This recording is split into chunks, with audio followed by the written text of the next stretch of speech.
மூன்று முக்கியமான பிரச்சனைகள். ஒன்று, நாம் ஆட்சிக்கு வருகின்ற பொழுது கொரோனாவினுடைய தாக்கம் 1.5 வருஷம் நம்ம தடுமாறணும். பொருளாதாரத்தையும் இந்த ஹெல்த் கான்ஷியஸாக மக்களை காப்பாற்றுறதும் பிரதானமான வேலையாக நமக்கு இருந்துச்சு. பொருளாதார நெருக்கடிங்கிறது மிக மிக மிக அதிகமாக இருந்துச்சு. ஒன்றிய அரசினுடைய ஒத்துழைப்பு இல்லை. இந்த 3 வருஷத்தை நான் சொல்கிறேன், 3.25 வருஷத்தை சொல்கிறேன்.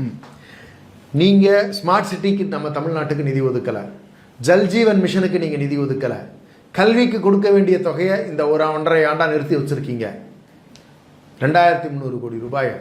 அது இன்னைக்கு வரைக்கும் சேர்த்தணும்னு சொன்னால் நீங்கள் கொடுக்க வேண்டியது 3600 கோடி ரூபாய் ஆயிடுச்சு. எது இந்த 1 வருஷத்துக்கு நீங்கள் இந்த குவார்ட்டருக்கு நீங்கள் கொடுக்க வேண்டிய பேமெண்ட்டு. இப்படி எந்த விதத்துலையுமே தமிழ்நாட்டுக்கு வர வேண்டிய பணத்தை கொடுக்கறதே கிடையாது. 1 ரூபாய்க்கு நாங்கள் தான் சொல்லிக்கிட்டே இருக்கோம், வெறும் 29 பைசா மட்டும் தான் கொடுத்துக்கிட்டு இருக்காங்க.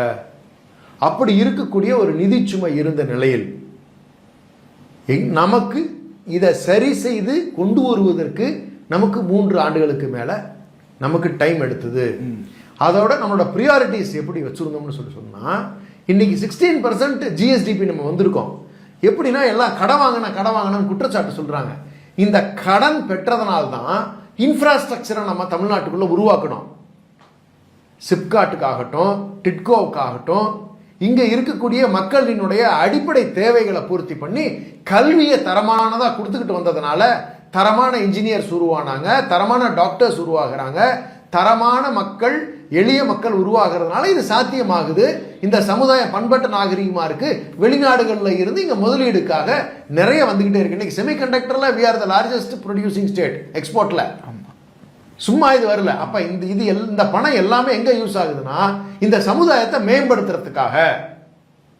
அந்த இன்வெஸ்ட்மெண்ட்டோட ரிட்டர்ன்ஸ் எங்க வருதுன்னா ஜிஎஸ்டிபியா நமக்கு ரிஃப்ளெக்ட் ஆகுது, தொழில் வளர்ச்சியா காட்டுது. அப்ப ஓரளவு ஸ்டெபிலைஸ் பண்ணிட்டாங்க ஃபினான்ஷியல் ஆஸ்பெக்ட்ஸை.